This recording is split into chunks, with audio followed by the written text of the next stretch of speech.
Welcome to the Casual Birder podcast. I'm Suzy Buttress. As a casual birder, I take pleasure in watching the wild birds around me, wherever I am. In my show, I share the joy of birding. I tell you about the birds I've seen, speak with experts and enthusiasts, go on bird outings, and I share stories from birders around the world. Well, another successful Global BirdFair is over. This annual festival of nature occurs over 3 days in early July each year, and it's filled with talks, panels and exhibitions. But it's the community aspect that really elevates it to an unmissable event. As I wandered around the site, meeting old friends and making new ones, I saw so many smiling faces, despite the heatwave we're currently experiencing. The Young Conservationists Hub in particular was a really exciting and vibrant place to be. And I was pleased to see Amy Squire there, my past guest from episode 143, the one about the roseate terns that had nested in Hampshire. I also met Dex, Mustard Man from Instagram, and Henry, Naturetastic WH on Instagram. Hope I'm saying that right. I've been following Henry on Instagram quite a lot recently because I took part in the Wildlife Trust's 30 Days Wild in June, an event where it encourages you to go out and just take part in some nature activity every day. I did it by taking videos of 6 things I found in my environment each day, and you can find those on Instagram. But Henry did a complete series of videos for the whole of June, one for each day, and was really impressive and very inspiring. But it was fantastic to meet him in person. Once again, I was on the Wind Chat stage with some live episodes. Many of our wonderful bird and nature podcasts were also on the podcasting schedule. It was good to see more and more new podcasts showing up, and it was great to have the opportunity to sit down and chat with Chris from My Birding Life podcast, Diana from Heart of the Wild podcast, and Axel from the Sounding Wild podcast.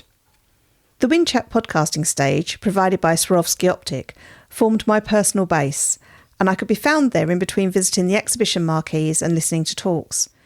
It was handy to have an anchor point, and I met with a few members of the Ladybirders subgroup of the Hampshire Ornithological Society, of which I'm a member, and also some listeners of this show. A special shout out to Rona, Trinity, Amy S and Amy J for seeking me out. It was lovely to speak with you. And for Rona, it was lovely to speak in person, as she's someone that attends my online bird club, and I usually get to see her just through the PC screen. On stage this year, I was joined by David Lindo, who's celebrating his 20th year as the urban birder, wildlife presenter and nature communicator Megan McCubbin, Maya Rose Craig, also known as Bird Girl, environmentalist, author, and presenter of the first series of the Get Birding podcast, and Ken Kaufman, author, illustrator, lecturer, and creator of a series of bird guides on North American birds and other fauna. I'm really looking forward to sharing their episodes with you. So much work goes into making this event a success, and huge thanks are due to Tim Appleton and Penny Robinson and the enormous team of volunteers who made sure everything went smoothly, and also to Oscar Henderson, our wonderful sound producer for the Wind Chat podcast stage. Each year, Global BirdFair supports a specific conservation project, and this year it's Preventing Island Extinctions. Sao Tome and Principe is Africa's second smallest country, and it has a high number of endemic bird species, that is, ones that are only found there, 3 of which are threatened by habitat loss or disturbance from invasive mammals. BirdLife International are working with local communities, conservationists and representatives from the national park authorities to find solutions to the pressure faced by the endemic and other species. A portion of the funds raised by the sale of Global BirdFair tickets will be used to support this project. If you'd like to contribute, you can do so by following the link to BirdLife International in the episode notes. Although my time at Global BirdFair left me feeling uplifted and filled with possibilities for protecting our natural world, the last day is always bittersweet, knowing that we won't all get together again until next year. As a way of holding on to the joy of attending, I interviewed a few podcasters, presenters and attendees to hear about their experiences of BirdFair this year. My thanks to the following for sharing their thoughts with me: Jamie Ward and Amy Squire, George Cuckoo, Keith Betton in his role as chair of African Travel Club, Mike and Zac Dilger, a father and son team who have embarked on a 200 bird year. You'll remember Mike as a past guest on the Casual Birder podcast. Sussex Sara, Steve from Birding Seychelles, Axel Drioli from the Sounding Wild podcast, Dex, known as Mustard Man from Instagram, and Ryan, host of the Into the Wild podcast. I recorded these interviews as BirdFair was shutting down, and it was a little windy at times, so I've tried to reduce the effect of that, but there is still some wind noise, and there's some sounds as they were dismantling the marquees.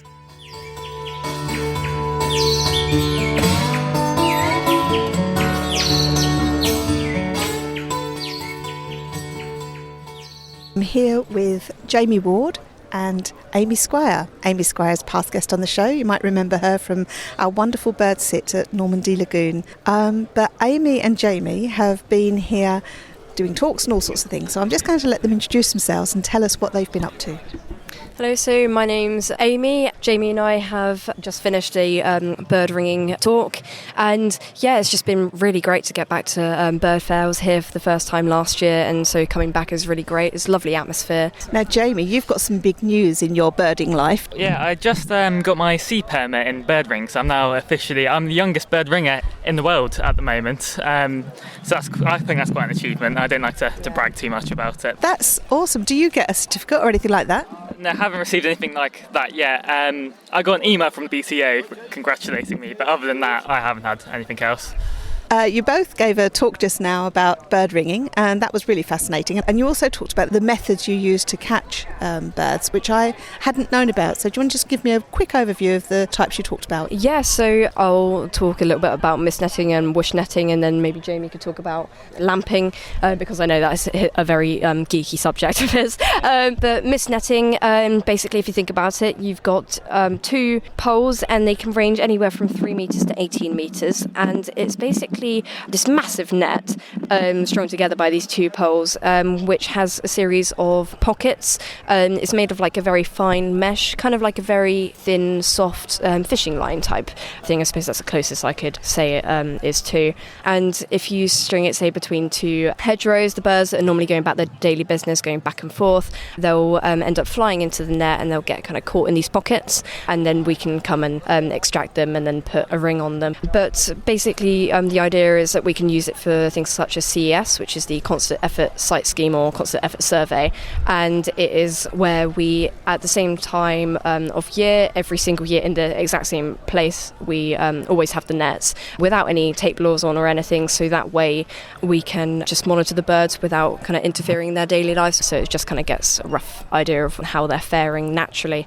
And then whoosh netting is what we use for our RAS, which is our retrapping adults for survival on hawfinches in particular, and that's where we use what's called a whoosh net, which basically fires over the birds, and we kind of bring them down by bait station by leaving sunflower seeds. And for some reason they're very picky, they only like black sunflower seeds without the lines on them. But yeah, so great techniques for bird ringing. And so what I've learned is that whoosh netting is just like using some sort of little elasticated method to throw a net over the top of the birds while they're feeding, which doesn't harm them. It just sort of keeps them in place while you collect them. But I hadn't heard of whoosh netting before, so that was quite interesting. And Jamie, you were going to talk about lamping. Yeah, lamping. It's also called dazzling. It's a bit of a geeky obsession of mine. So in the simplest form, we go out on plains in the New Forest, and we've got a long pole with a net on the end of it, and we have a thermal imager, and we scan around for wading birds. And if we find one which we want to catch, we sneak up on it with this pole, and we turn on this bright light. So we use 5,000 lumen torches, but we're permitted by the BCA to use up to 10,000 lumen, so the birds are well safe with their eyes and whatnot. And so we basically just sneak up on the birds and just put the net over them, because obviously it's a bit like a rabbit in a headlight, and they just get a bit dazzled. But I would say I get maybe 1 in 10 birds. They're quite hard to catch because obviously you're walking in the dark, and any noise can flush the birds quite easily. What sort of birds would you catch with lamping? So mainly wading birds. So what we focus on in the forest is woodcock, snipe and jack snipe, which is very nice because you don't often get to ring birds like that normally, so it's with other methods, so it's really nice. But we also have other stuff, like get stock doves and redwings and other stuff that's roosting out on the plains. So what would you say has been your highlight of being at BirdFair, Amy? Oh, highlight. I mean, doing the talk was great. It had a pretty good turnout as well. Quite a few people were there to watch. But one of the highlights for me was getting to watch a talk by John Mason, who's an excellent advocate for young people in wildlife, and that's really inspired me to do some more good in my school to help encourage the future generations in order to be more passionate about wildlife. So yeah, very inspirational. So you've been inspired by this, and will you be back to a future bird fair? Yes, definitely. We've hopefully got the opportunity to perhaps even demonstrate bird ringing next year in their Global BirdFair bird ringing section, which we're actually watching right now.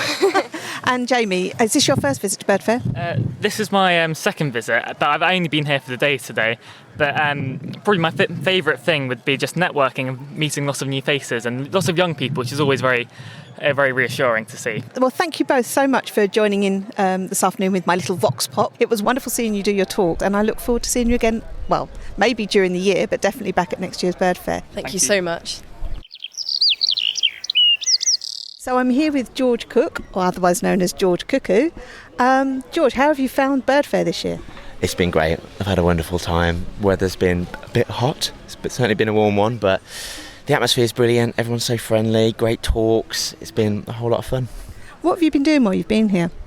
I was in a couple of panel discussions on Friday, one for Curlew Action, which I'm an ambassador for.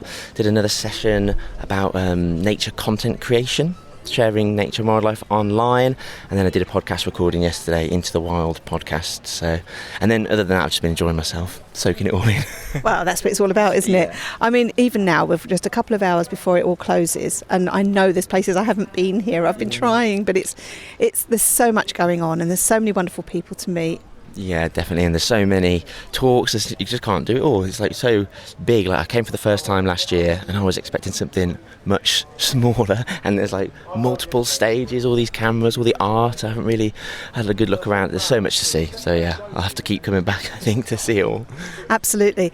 What's next on the agenda for you? Not sure. I'm currently looking for a job, so a lot of job hunting. So if anyone listening to this knows of anything. And what's your contact details on Instagram is probably the quickest way, isn't it? Yes, George Cuckoo on Instagram and TikTok and YouTube. Find me over there. Keith, so lovely to see you on this gorgeous day at Bird Fair. I've just found you on the African Bird Club stand. Tell me why you're there. I'm on the African Bird Club stand because I am the chair of this charity. It was set up about 30 years ago, and our focus is entirely on Africa. We're raising money to help projects that occur in Africa, small projects. And so far we've actually funded 350 or more. And I've just looked at the total we've spent. It's actually not far off at £750,000 now, mostly raised by members of the public at places like Bird Fair. That's amazing. What sort of projects are you involved in? Well, for example, there's a really new bird that's not been described yet, found on the island of Sao Tome off the coast of West Africa.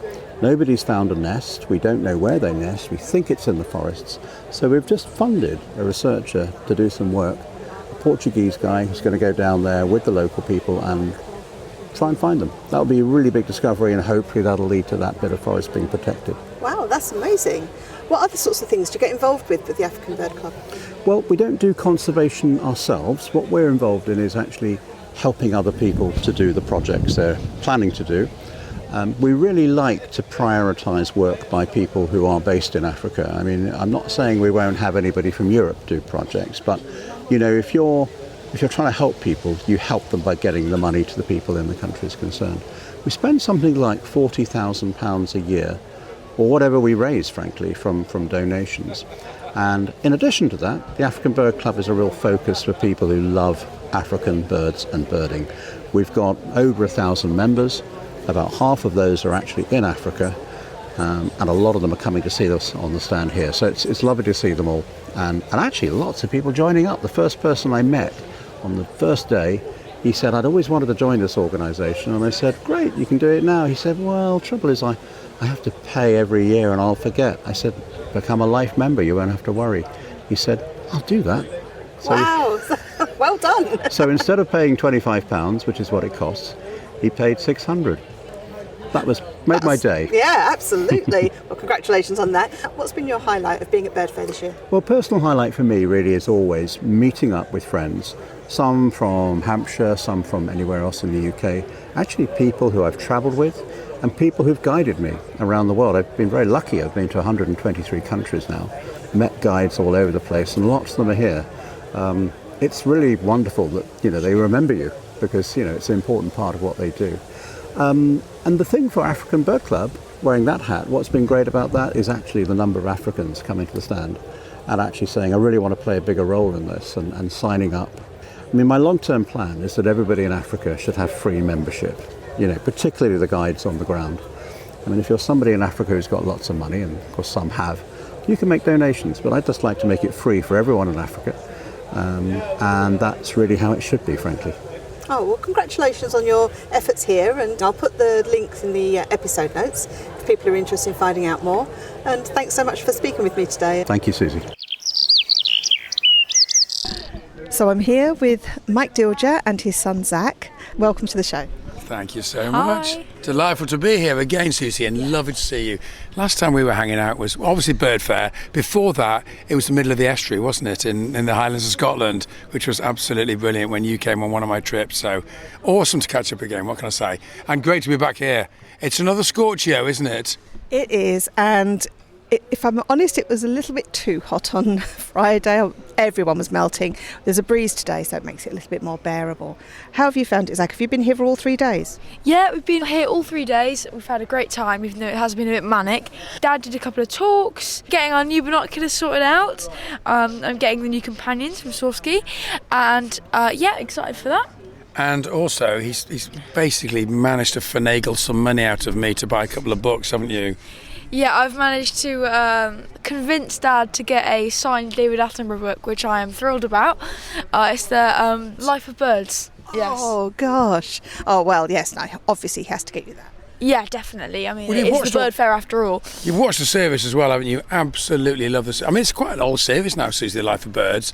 But we saw the book and it was signed by David. And I've met him on 3 or 4 occasions. He's kind of vaguely familiar with who I am, but we just saw the David Attenborough squiggle, and it looked like a genuine David Attenborough squiggle. So we went for that. We paid a little bit over the odds, but. And also you got the new Paul Stancliffe book on bird identifier as well, didn't you? So we've got, just to help me on my way, over 200 and beyond. So this year you've set out to see 200 birds. Yes, we have. In the whole year in the UK. How are you getting on with that? I'm afraid we've pretty much smashed it. We're on 205 for the year, but we're going to try and keep going. I think we could seriously get decently high, maybe 230, 240, maybe even 250 if we're feeling cheeky. Wow, that is just awesome. Now, has it been really hard birding? I think aspects of it are quite hard, like the different twitches and like not seeing stuff, but overall it's been absolutely brilliant, and I think we've both absolutely loved it. We have loved it. It's been sensational. I mean, the reason for trying it is I think Birdwatching magazine started off, Suzy, back in the day. It's like My 200 Year or something like that. And when we were filming, we've done 13 films on the One Show together. We're doing another one fairly soon. And my feeling was that Zac was really keen to come outside, but I didn't want to kind of overdose on my wildlife. So I was really keen to have a light touch. But particularly when we were filming, he looked like he was the most keen, enthusiastic lad in the world. And I had this slight nagging feeling that as soon as the camera stopped, then Zac would kind of go back and watching television and wasn't massively into wildlife. But what started it off was twitching a great reed warbler. I persuaded him to go and twitch a great reed warbler, and he just loved it. It's so exciting looking for rare birds. We saw it, which was brilliant. It's quite a tough bird to see as well. It was at Shapwick in the Somerset Levels, crawled up the reed. It's like a reed warbler on steroids. It's got this fabulous ratcheting call. And we saw it brilliantly. He was hanging out with the other birders. We had to wait for it. It made us slightly suffer before we saw it. And I just thought, I'm onto something here. So after that, we twitched buff-breasted sandpiper, spotted sandpiper, because we live right by Chew Valley Reservoir, so loads of good waders. We also got things like pectoral sandpiper, Caspian gull, and all manner of birds like that. And I thought, why don't we make 2026 a big birding year? And Zachary has just absolutely flown. He's better at spotting things than me. He's got better hearing than me. There's a really good example. We went to see ring-necked duck. I showed him how to identify a ring-necked duck. We got there, put the scope up. I couldn't find it. Zachary went, got it. And that's happened all bloody year. We look for a bird, he's always the first person to flip and find it. It's slightly doing my head in, actually. I mean, I'm quite happy to pass the mantle on over to him, the torch, but not just yet. Honestly, he's absolutely brilliant, and he's really good on camera as well. So, and he's much better looking than me, and he's got a full head of hair. He's really, really annoying my younger boy. Got everything going for him. So I'm biased, but it's true. And you gave a talk, didn't you? Was it both of you that gave the talk on the 200 birds? Well, I gave the talk all about mine and Zachary's big birding year, and then Zachary came on for questions at the end. But we're doing quite a few other things throughout the year, aren't we? There's kind of pelagics coming up, and then Grand Arms again. Yeah, so at the end of the year, well, we started the year off in Grand Arms in Scotland, and we're going to finish the year in Grand Arms in Scotland.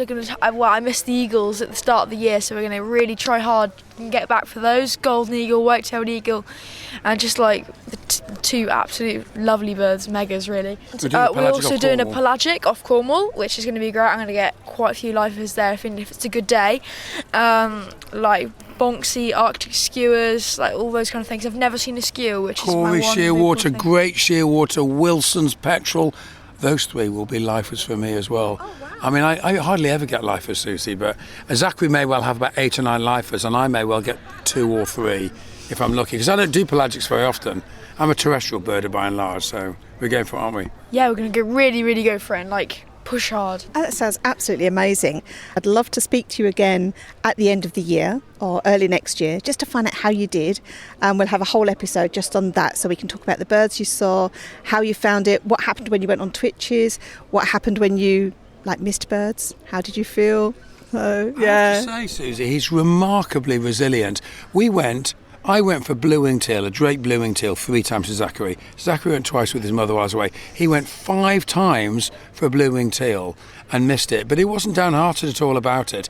And then we saw the Western Reef Heron that was in Wales, the first for Britain, and we got it within 2 minutes. But you know what it's like. Sometimes you can graft all day long and totally bomb out. Other times you turn up, it's like, here I am. So, I mean, we've had kind of highs and lows throughout the year. But, I mean, his tenaciousness stands out, and his ability to find things. But most of all, I mean, rather than looking at other birds, he likes to find his own birds and identify his own birds. So your 200th bird, Zachary, was a grasshopper warbler, which I found myself, which was like the highlight of the year, and it was 200 as well, which is even better. Yeah, I heard it reeling, and I just like, wow, I think I can hear a grasshopper warbler. Oh, it's the best. Oh, that is absolutely amazing. And the weird thing was that a week before he heard a Savvy's warbler, because the only thing that a grasshopper warbler can get confused with is a Savvy's warbler. And so while I was away, the little so-and-so twitched a Savvy's warbler with his mum. So we got a Savvy's warbler, and some people were saying, are you sure it's not a Savvy's warbler? And he goes, no, it's definitely a grupper. So we got the Savvy's and the grupper in the space for a week. But the funny thing is I had Savvy's before I had grupper, which is just mental. Absolutely. So, I mean, what birds are there left, really, to be able to see this year? Well, like I said, golden eagle, white-tailed eagle are the 2 kind of big ones for me. There's a few things that we're probably not going to get a chance. Things like dotterel we probably missed. Ring ouzel, he's got one up on me. But we're going to go to, in the next couple of weeks, we'll get out to Devon and we'll go for sull buntings. I was leading a tour there and had sull buntings. Susie, I had the best Balearic shearwaters. Critically endangered bird, our only critically endangered bird. We had 2 Balearic shearwaters on a boat, so we'll go for Balearic shearwaters. But there's still a few common birds. I mean, it's about the birds you missed as well. What's the bird that you've missed? Well, I think my biggest kind of dip was spotted flycatchers. I've dipped on 3 or 4 times this year.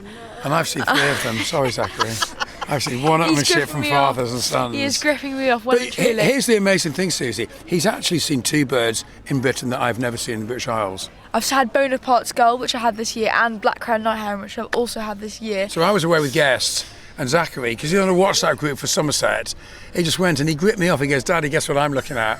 Black-crowned night heron. And then I switched to FaceTime and then put the phone down the lens of my telescope and I just showed him so he could see the black-crowned night heron, but he just couldn't quite tick it. It was absolutely brilliant. That's not fair. Hey, the old phrase, I'm sure you're familiar with the phrase gripping off. I learned it from you last year, which I'd never heard before, but yeah, I've definitely heard that now. Oh yeah, I was definitely gripped off. But yeah, it's been an absolutely brilliant. The best thing about it has just been the fact that we've set up a WhatsApp group with a lot of my birding friends, and they have encouraged Zachary every step of the way, because social media is a bit of a minefield for kids these days. But this WhatsApp group is like nothing but positive encouragement. The moment Zachary finds something, you post it, and all my birding friends are kind of letting him know how excited they are. When he got his 200th bird, Mark Pearson, the coastal bird up in Yorkshire, went, "You found your own 200th bird, well done, Zed dog." It's hilarious. And so, like, big love hearts for all that kind of stuff. And it's really, really positive experience. And actually, because I'm away loads, Suzy, father and son time is absolutely brilliant. When we're out birding, we're not necessarily talking about birding. We're also talking about football. We're talking about school. We're talking about life. It's just, I mean, you can't claw this time back. Actually, that's the best thing. Me and Zachary spending a lot of time together. It's been absolutely fabulous. It's been wonderful speaking with you. I look forward to speaking with you again with a full episode, all on your 200 plus bird year. It's so lovely to catch up with you here. I hope you've enjoyed Global BirdFair and that you'll be back. And thank you for coming over and speaking to me. Well, we've got another. We're doing the part 2, Zachary and Daddy, or the Dilger Boys Big Birding Year next year at the Bird Fair, Suzy. So we'll definitely catch you there. So thanks again for joining us today. Man, thanks, Suzy, and very best to you. Thank you. And in the power behind the throne, John. Happy snapping, John. So I'm here now with Sarah, or Sussex Sara, she's known on Instagram. What have you been doing at Bird Fair this year? I've mainly been catching up with a lot of friends, old and new. Part of the reason that I come to Bird Fair every year as a visitor is just to kind of get a sense of what's new in people's lives, what's been happening in the sector, and hear a bit about all the exciting things that are going on through things like the Wind Chat podcasts. Yeah, we had a really good programme this year and lots of different types of podcasts have been here, I think a few more than normal. But there's such a wonderful array of talks and lectures and participation things. You know, there's lots of young people around this year, lots of young conservationists, and they've had a really big part of the show. Is there anything that stood out to you this year? So you'll hear noises in the background. It's because it is the end of Bird Fair and they are now dismantling all of the marquees. The Young Conservationists Hub is always one of my go-to spots for the talks because it's so interesting. Partly because it's really important to give youth a voice at events like this, and it is predominantly young people acting as panellists, guests, interviewing each other. But it's also the area I find most interesting. Like, they're having the most dynamic conversations about evolving trends in conservation, in content creation, in how to get into the sector and how to get into the industry. And I absolutely love that there's a space for that here and that it's become a really important part, rather than the first year that I came to Bird Fair was, I think, the first year that we'd had a youth section and I'd been involved in kind of running part of that event. And it's been brilliant to see how much it's grown, how important it's become, and how many young people are attending to take part in that and being given a platform to speak. Yeah, that has absolutely been awesome. And it just makes it feel so much more of a community. What have you got going on between now and next Bird Fair? I've got a couple of photography projects that are ongoing that are always exciting. But I mean, I post fairly regularly to my Instagram anyway. So if you do kind of follow along, then you'll probably see new things that I'm up to every week. In terms of upcoming trips, I usually head up to Scotland around Christmas each year, which is always really exciting because I get to go and look for birds that I don't get to see down south, which is where I live. So yeah, always looking forward to kind of looking for twite, which is a really underrated bird in my book, but so beautiful and so endangered, I suppose. It's really struggling in the UK, so it's a farmland bird. So yeah, hoping to go up and see those. I'm also potentially planning a trip to Gloucestershire again, to go over to the Forest of Dean to look for wild boar. And then, as always, autumn migration is a massive staple. So I kind of get this weird, everyone gets the Bird Fair blues, that's a known thing. I get this weird lull immediately post Bird Fair until kind of end of August starts, and then it starts lifting again. And then, yeah, we're proper into autumn migration. And if you've never done it, autumn migration on the south coast of England is incredible, right the way down from kind of Yorkshire, Northumberland, all the way down to Hampshire. It's a really, really good time of year to go looking for birds along the coast.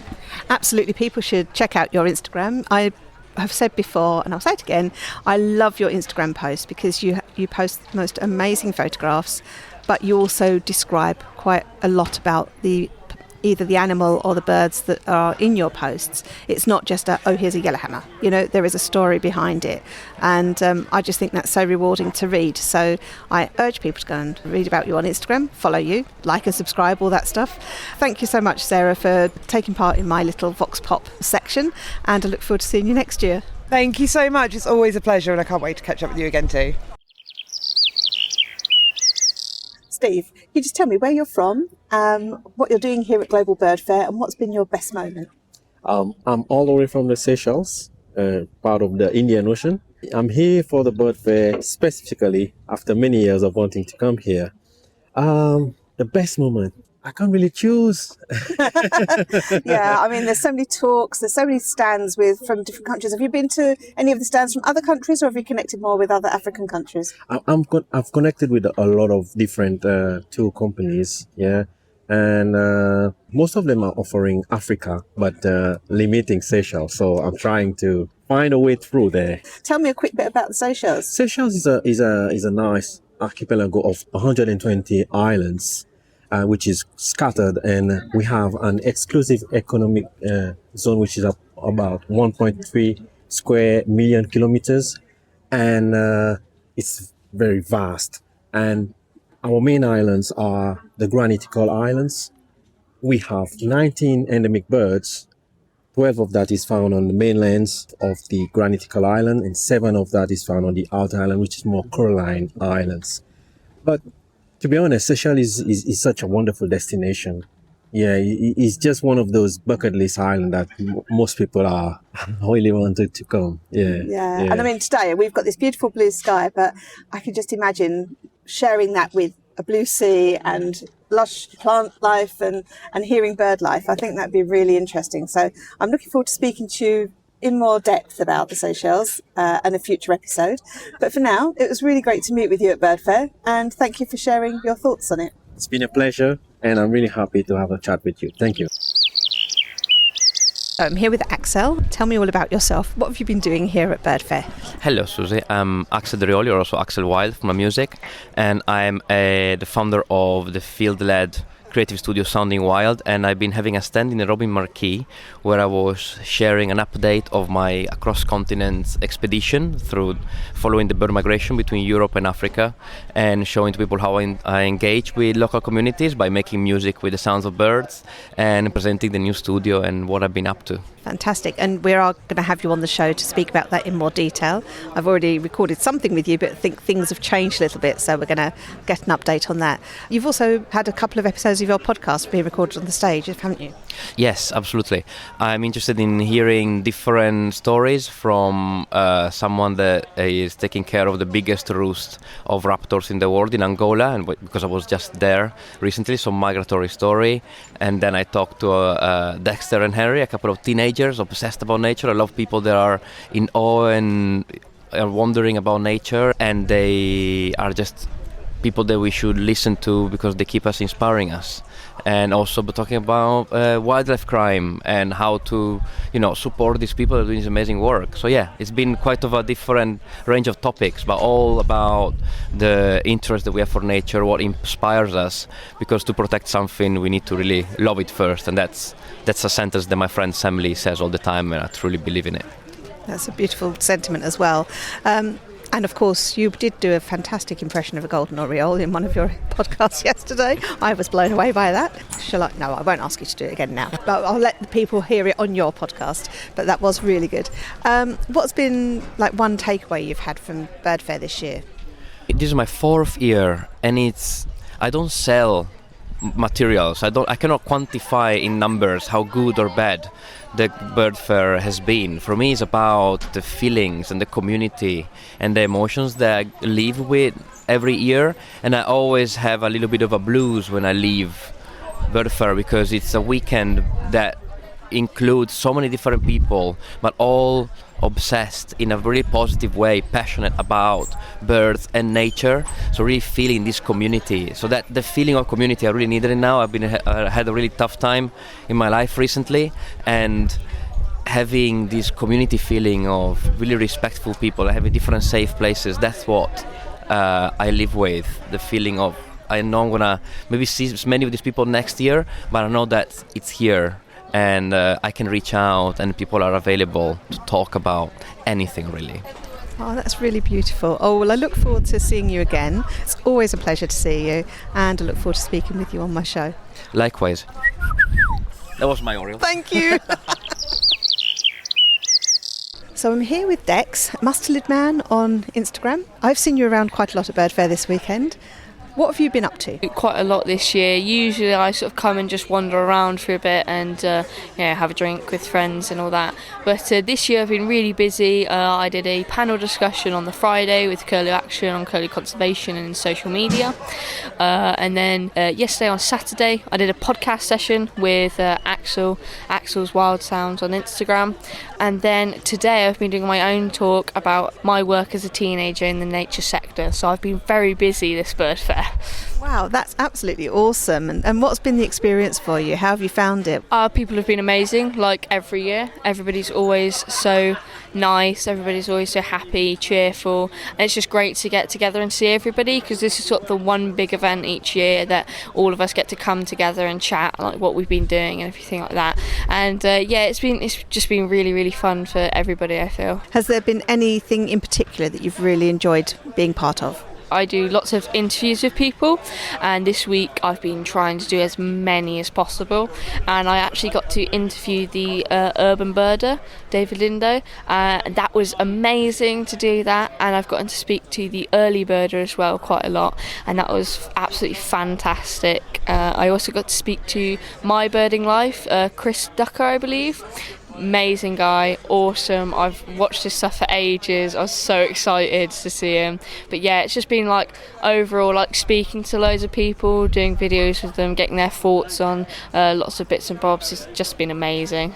Oh, we'll watch out on your Instagram account, because I guess you'll be posting some clips and things there. What have you got coming up that you'll be looking forward to doing?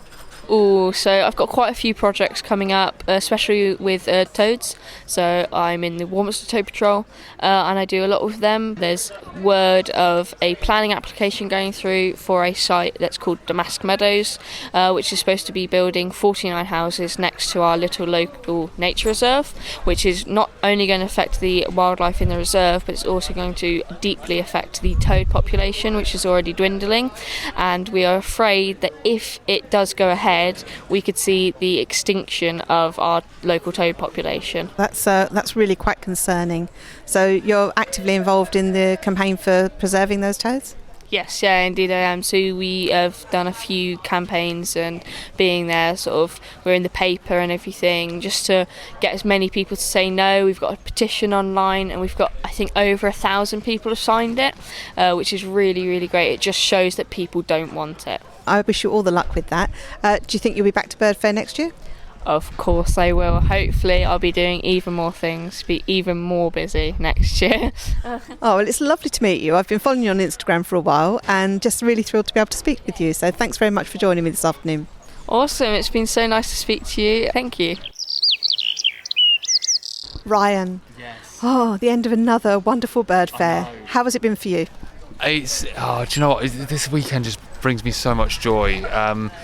The heat has been a battle, but I'm not going to linger on that, because I want to end on the positive. So for me, like from the podcast stage where you get to meet friends and people you've met before, but also people I've never met before but I've been following for a while, get to interview them and ask them about what they've been doing across the year, what they're going to be doing over the next couple of years, talking about nature connection, social media tools and stuff. So I love that element. And then the Nature Room 101 that we did on Osprey stage, just for me is my happy place. I get to mess around, say things I probably shouldn't say, and get people laughing, which is something I love doing. And then we do the party on Saturday night, which again feels like a bit of a weird thing to say. Maybe that's important at these events. Maybe it's not on everyone's mind that that's important. But I said, as we introduced the playlist and the party last night, I said, like, every community around the world dances at some point together, whether at a wedding, whether it's a community around a fire, or whether it's just, every community does this. They dance, they celebrate. There's no reason why the community of Global BirdFair should not do that. birds dance, birds of paradise dance, and stuff. So we should celebrate and do that. And watching that happen last night, just putting that time in previous to set that playlist up, and then watching a group of 60, 70 people just enjoy it and embrace it and love it. It fills my heart, my cup so much. And so yeah, it's been a solid weekend, busy, running around, saying hello to people. It's, extrovert level 10, you have to be. So I'll probably drop this week coming and need some alone time. But yeah, it's just been absolutely incredible. I've now got editing to do from the podcast, similar to yourself, to get them out there, and I just can't wait to see what next year is going to bring. That's wonderful. I had planned to be here last night because I normally don't. I normally go birding on the Saturday night.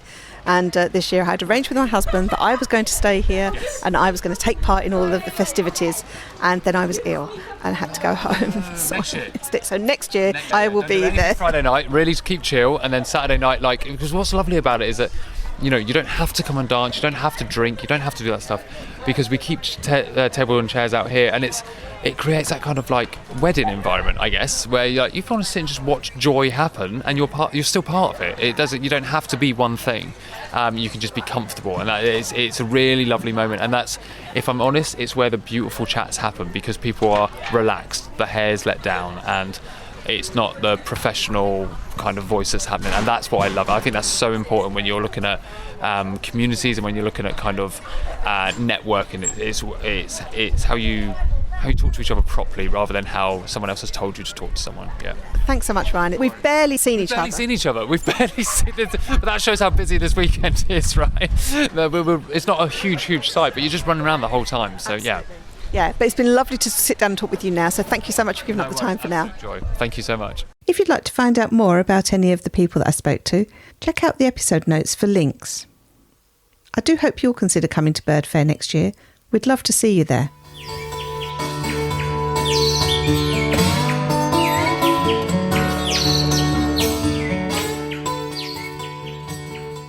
I do love to hear what birds you've been seeing, so do send me a message on the contact page on my website, casualbirder.com. I want to give a shout out to our wonderful Casual Birder community hosted on Circle.